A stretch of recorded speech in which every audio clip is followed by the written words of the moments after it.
السلام عليكم ورحمة الله.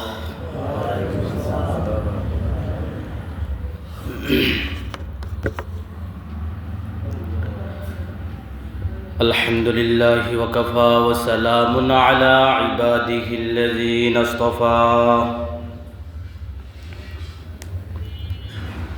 أما بعد فقد قال الله تعالى في كلامه المجيد وفرقانه الحميد: أعوذ بالله من الشيطان الرجيم. بسم الله الرحمن الرحيم.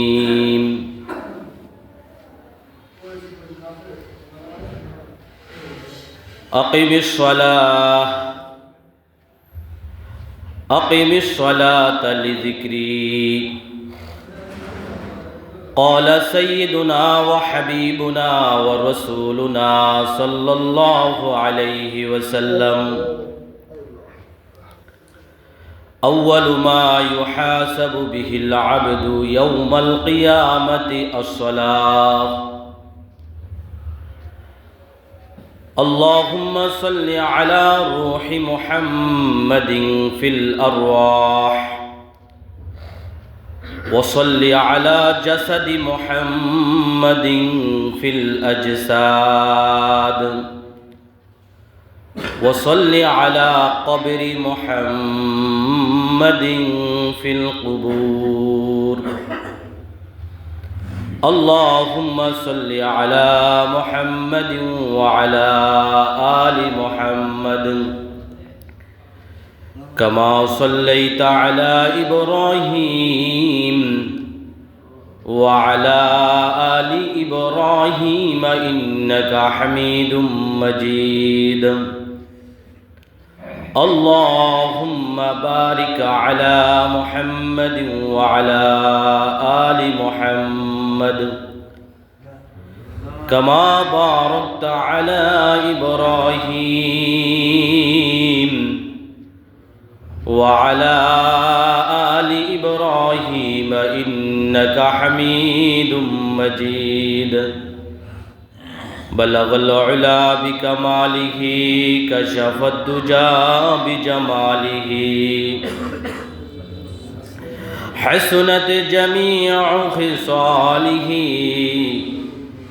صلوا عليه وآله. मुबारक हो ज़माने को, मुबारक हो ज़माने को कि ख़त्मुल मुरसलीन आया। सहाबे रहम बनकर रहमतल लिल आलमीन आया। बलगल उला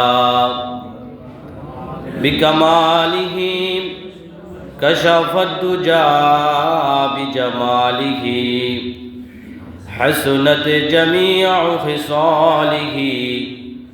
सल्लु अलैहि व आलिही। मानता हो कि आसमां पे,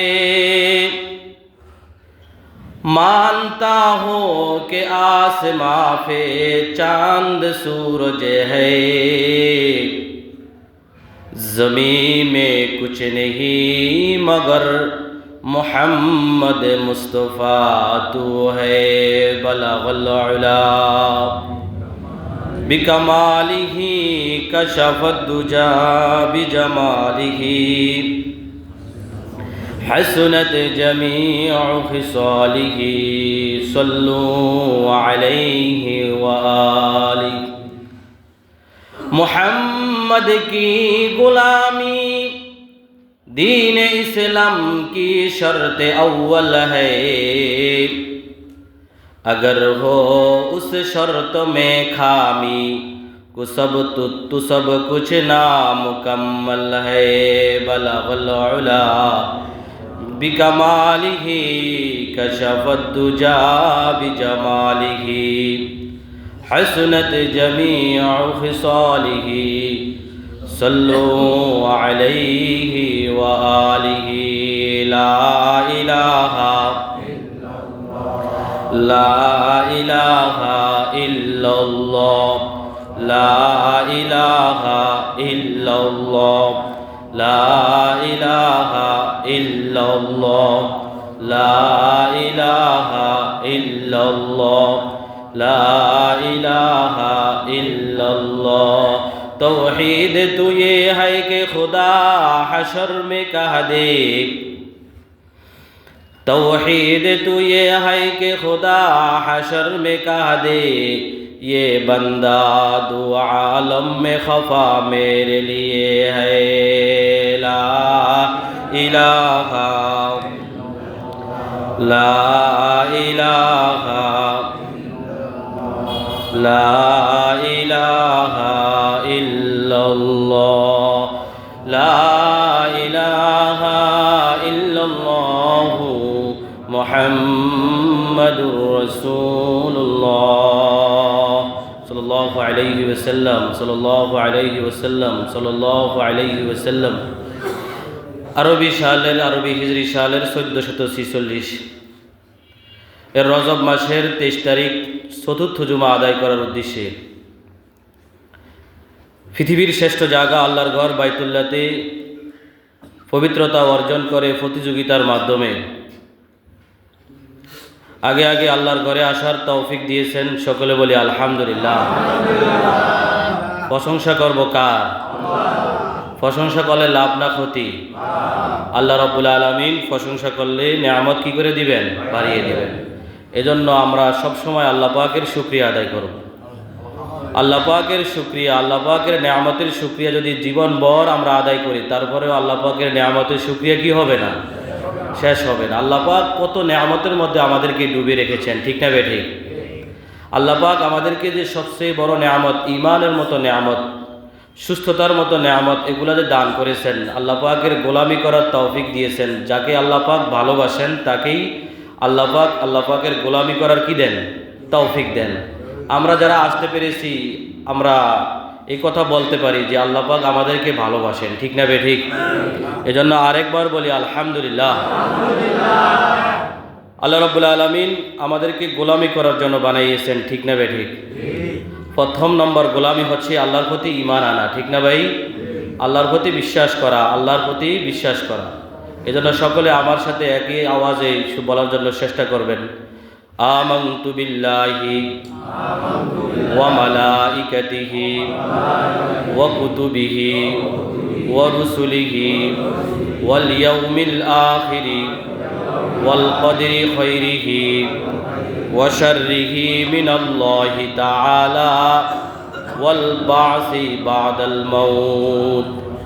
আমানতু বিল্লাহি কামা হুয়া, সকলে বলেন আমানতু বিল্লাহি কামা হুয়া বিআসমাইহি ওয়া সিফাতিহি ওয়া ক্বাবিলতু জামিআ আহকামি। আল্লাহ রাব্বুল আলামিনের জাতের প্রতি ঈমান, আল্লাহ রাব্বুল আলামিনের সিফাতের প্রতি কি আনা? ঈমান আনা। যেভাবে ঈমান আনা দরকার, আমরা সেই শব্দ বলে আল্লাহ পাকের প্রতি ঈমান আনলাম। আল্লাহ পাক আমাদের প্রত্যেককেই সঠিকভাবে বিশুদ্ধ ঈমান নিয়ে কবরে যাওয়ার তৌফিক দান করুন। মোহতারাম হাজিরিন, নামাজ ভাঙ্গার কারণ আছে না নাই? আরো জোরে বলেন, আছে না নাই? নামাজ ভাঙ্গার কারণ আছে, রোজা ভাঙ্গার কারণ আছে না নাই? ওযু ভাঙ্গারও কি আছে? কারণ আছে।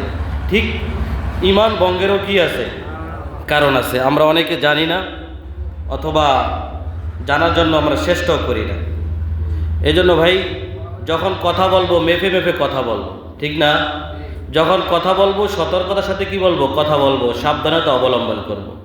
ক্বালা রাসূলুল্লাহি সাল্লাল্লাহু আলাইহি ওয়াসাল্লাম আমলিক লিসানাক।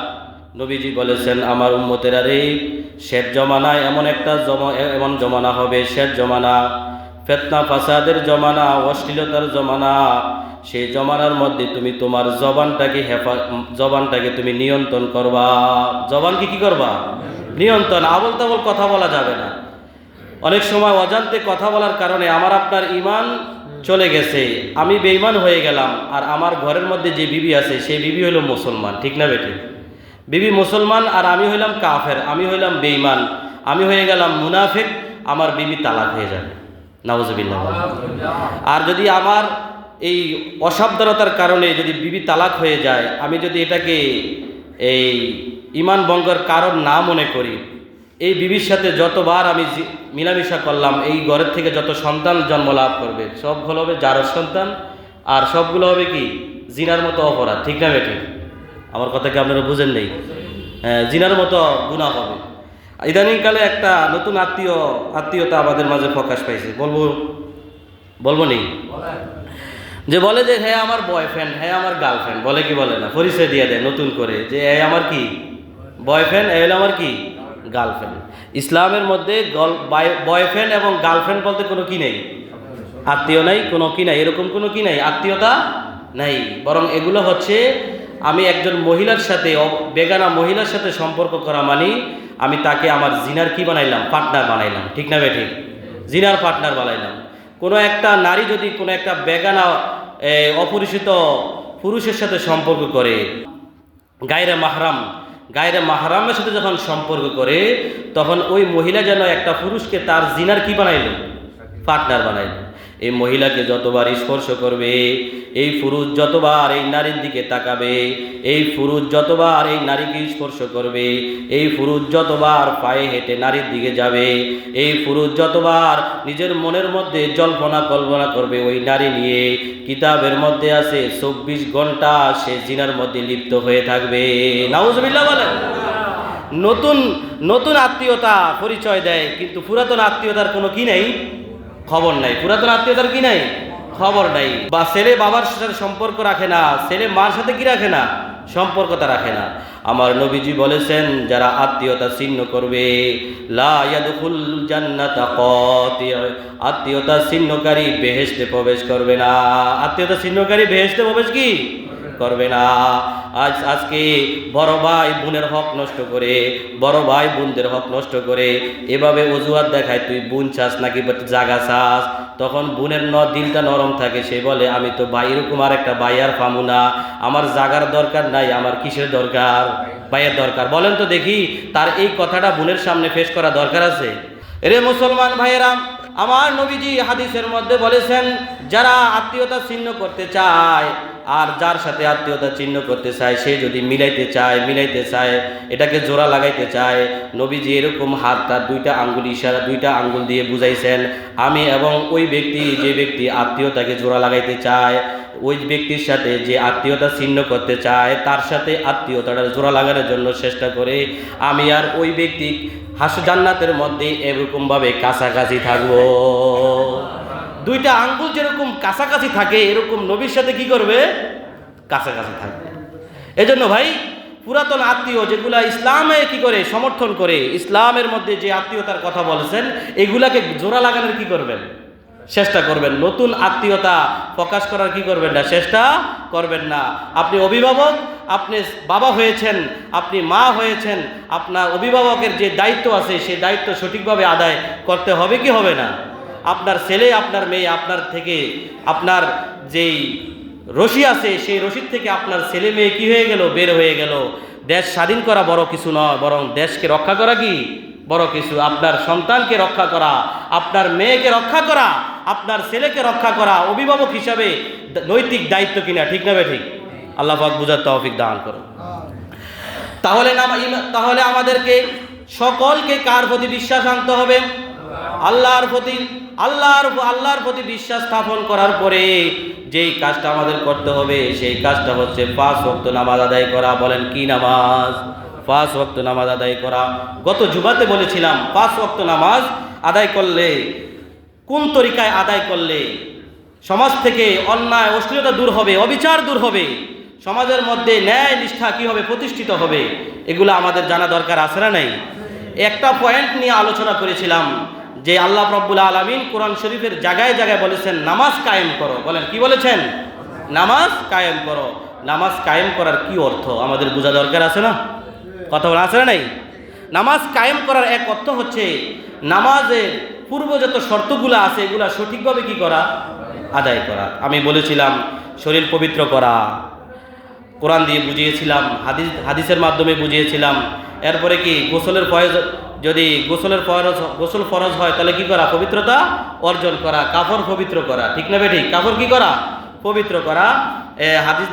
হাদিস দ্বারা আমি দলিল দিয়েছিলাম এবং কোরআন দ্বারাও কি দলিল দিয়েছিলাম, কাফরকে কি করা ভাই? পবিত্র করা। আরেকটা জিনিস হলো নামাজের জায়গা পবিত্র হওয়া। বলেন নামাজের জায়গা কি হওয়া? পবিত্র হওয়া। নামাজের জায়গা কি হওয়া? সবাই বলেন নামাজের জায়গা কি হওয়া? পবিত্র। এদিকে তাকান, নামাজের জায়গা কি হওয়া? পবিত্র হওয়া। নবী করিম সাল্লাল্লাহু আলাইহি ওয়াসাল্লামের বিশিষ্ট সাহাবী হযরতে জাবের ইবনে আব্দুল্লাহ রাদিয়াল্লাহু তাআলা আনহু থেকে বর্ণিত, নবী করিম সাল্লাল্লাহু আলাইহি ওয়াসাল্লাম বলেছেন, উতিতু খামসান লাম ইউতাহুন্না আহাদুম মিনাল আমবিয়াই ক্বাবলি। নবীজি বলেছেন আল্লাহ রাব্বুল আলামিন আমাকে বিশেষভাবে 5টা জিনিস দান করেছেন, যে 5টা জিনিস অন্যান্য নবীদেরকে দান করেন নাই। কয়টা জিনিস? আরো জোরে বলেন কয়টা? 5টা জিনিস। নবীজি বলেছেন নুসরিতু বির-রু'বি মাসিরাতা শাহরিন, 1 মাসের দূরত্ব, 1 মাসের কি দূরত্বে আমি অবস্থান করেছি, কিন্তু আমার ভয়টা আল্লাহ রাব্বুল আলামিন কাদের অন্তরের মধ্যে ঢুকিয়ে দিয়েছে? কাফেরদের অন্তরে। আল্লাহ রাব্বুল আলামিন আমাকে কাফেরদের অন্তরে আমার ভয়টা ঢুকিয়ে দেওয়ার মাধ্যমে, প্রবেশ করে দেওয়ার মাধ্যমে আল্লাহ রাব্বুল আলামিন আমাকে সাহায্য করেছেন। আল্লাহ রাব্বুল আলামিনের দুষ্ট নবীজি আরেকটা হাদিসের মধ্যে বলেছেন, قال رسول الله صلى الله عليه وسلم نصرت بالصبا واهلكت عاد بالدبور। আল্লাহ রাব্বুল আলামিন আমাকে পূবালি বাতাস দ্বারা সাহায্য করেছেন, আর কওমে আদ জাতিকে পশ্চিমা বাতাস দ্বারা ধ্বংস করে দিয়েছেন। আল্লাহ রাব্বুল আলামিন আমাকে পূবালি বাতাস, অর্থাৎ যেই বাতাসটা পিঠের মধ্যে লাগে, ঠিক না বেঠিক? যে বাতাসটা কিসে লাগে? পিঠে লাগে। এই বাতাস দ্বারা আল্লাহ আমাকে কি করছেন? সাহায্য করেছেন। আর যেই বাতাসটা কোথায় লাগে? মুখের মধ্যে। আমার আপনার চেহারার সামনের দিকে যে বাতাসটা লাগে, এই বাতাসের দ্বারা আল্লাহ পাক আদ জাতিকে কওমে সামুদ, কওমে আদ, কওমে ফেরাউন জাতি, আদ জাতি, সামুদ জাতি, এই সমস্ত জাতি অতীতে ছিল কি ছিল না? কথা বলেন, ছিল কি ছিল না? আল্লাহ রাসূল সাল্লাল্লাহু আলাইহি ওয়াসাল্লাম বলছেন এই আদ জাতিকে আল্লাহ রাব্বুল আলামিন পশ্চিমা বাতাস দ্বারা কি করছেন? পশ্চিমের বাতাস দ্বারা কি করে দিয়েছেন? ধ্বংস করে দিয়েছেন। এই জন্য মুসলমান ভাইয়েরা, আল্লাহ রাসূল সাল্লাল্লাহু আলাইহি ওয়াসাল্লাম বলেছেন আল্লাহ রাব্বুল আলামিন আমাকে 5টা জিনিস দান করেছেন, যে 5টা জিনিস অন্যান্য নবীদেরকে দান করেন নাই। একটা জিনিস হলো আল্লাহ রাব্বুল আলামিন আমার ভয় কাদের অন্তরে ঢুকিয়ে দিয়েছেন? আওয়াজ করে বলেন কাদের অন্তরে? কাফেরদের। আপনারা কি আওয়াজ বুঝেন নাই? তা আওয়াজ করেন না কেন? কার অন্তরে ঢুকিয়ে দিয়েছেন? কাফেরদের অন্তরে ঢুকিয়ে দিয়েছেন আমার ভয়। কাফেরদের অন্তরে আমার এই ভয় যখন কাফেরদের অন্তরে ঢুকিয়ে দিয়েছেন, তখন তারা কি যুদ্ধ করতে পারবে? কথা বলেন, পালাইবে কি পালাইবে না? পলায়ন করবে কি করবে না? 2 নম্বর, ওয়াজুইলাত লিয়াল আরদু মাসজিদান ওয়া তুহুরা। আল্লাহ রাব্বুল আলামিন আমার জন্য জমিনটাকে পবিত্র করে দিয়েছেন এবং জমিনটাকে আল্লাহ রাব্বুল আলামিন মসজিদ হিসাবে আমার জন্য আখ্যায়িত করে দিয়েছেন। মানে জমিন মসজিদ হয়ে যাবে এবং জমিন পবিত্র। এই জমিনের মাটি দিয়া যদি আমি তায়াম্মুম করি, পবিত্র মাটি দিয়ে যদি আমি তায়াম্মুম করি, তাহলে আমার পবিত্রতা অর্জন হয়ে যাবে এবং ওই পবিত্রতার দ্বারা আমি নামাজ আদায় করতে পারবো। নামাজ আদায় করতে কি পারবো? জমিনটাকে বানাইছেন কি? মসজিদ। বলেন জমিনটাকে বানাইছেন কি? মসজিদ। পূর্বের যত ধর্ম ছিল এখনো আছে, ইহুদি জাতি, খ্রিস্টান জাতি, তাদের জন্য তারা ইবাদত করার জন্য নির্দিষ্ট উপাসনালয়ের মধ্যে যাইতে হইত।